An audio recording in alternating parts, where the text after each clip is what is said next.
Hi, my name is Elizabeth Freeling, and I am going into my third year here at Eastern Michigan University, and I'm in the clinical psychology PhD program.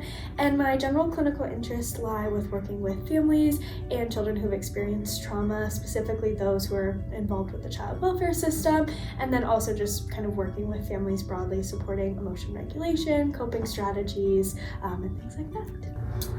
My name is Alyssa Serrano. I am a second year in the clinical psychology doctoral program here at Eastern Michigan University.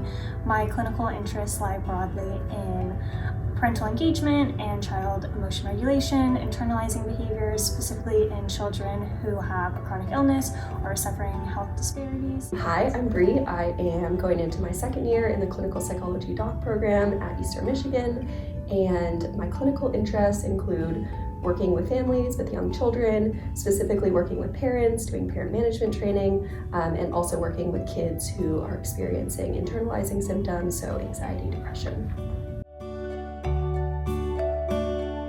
We're able to really meet the needs of the community and the students that we work with. We're able to go into the schools or the community organizations that we're partnered with, and so we're able to get a really unique sense of kind of what that place feels like. If it's a school, we're able to meet with the teachers and the social workers, occupational therapists, principals, all the different people to kind of help support a family and a child however they best need. And so I think that's a really unique approach because not every clinic has the opportunity to do that, and so we already kind of have this structure and system set into place and able to really just meet the family where they are at and where they need. Is that we work from a low or no cost standpoint, which makes services really accessible for everybody in the community.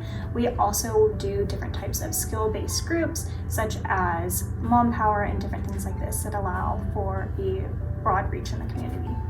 Yeah, I think something that makes our approach different is that we really try to be involved and engaged with the community. So we go to, specifically in the summer, a bunch of different events, farmers markets, school-sponsored events. So I think that's one of the nice things about a training clinic is that we can kind of respond to the needs of the community based on what we're seeing and what we're hearing, and implement different programs and treatments based on what's needed.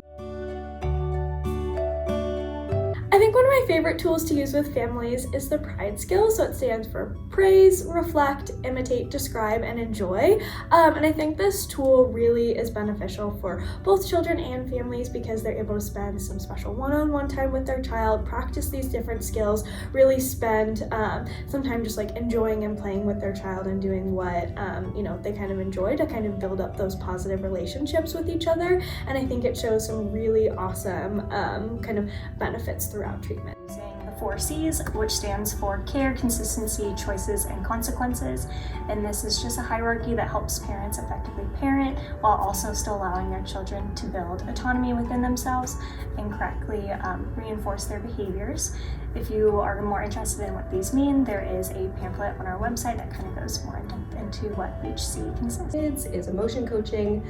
So this basically involves 5 steps that helps teach parents and kids how to validate and recognize their emotions, and then also to come up with some coping strategies that parents can kind of help their kids use in these situations where they're experiencing, big feelings or intense emotions. And then one specific aspect of this treatment that I, think is cool and works really well. Kids and families kind of come up with this coping kit where they can use different tools like pinwheels that help them with their coping strategies and deep breathing. One small success story that I have had during my clinical work that I think has been really impactful and important was I was working with a client on a specific anxiety treatment and some different techniques on how to manage, anxious feelings and things like that. And they came into session and were talking about a time over the past week where they had used some of the skills that we had talked about and really used them, independently with the support of a caregiver, but really had kind of walked through all the steps that we had been working on. And they were so proud of all their progress, and their parent kind of after walking through their, big feelings and everything held a medal ceremony for them at home, and they made a little gold medal and put it on my client as like a reward for using the skills and kind of working through that. And so they were so excited to kind of share that with me, and it was a really big highlight. A couple common myths or misconceptions that we hear about child therapy is that we just play the entire time, and although we wish we could do that, that is not the case. We spend a lot of time working on emotion regulation, identifying behaviors and how to best regulate ourselves, and helping your child understand what to do in situations where their emotions get a bit out of control. We also tend to hear that parents think they can just drop their kid off, when really it is a whole family approach, and treatment results are best seen when the entire family is interested in helping the child implement their skills that we're learning here in the therapy room.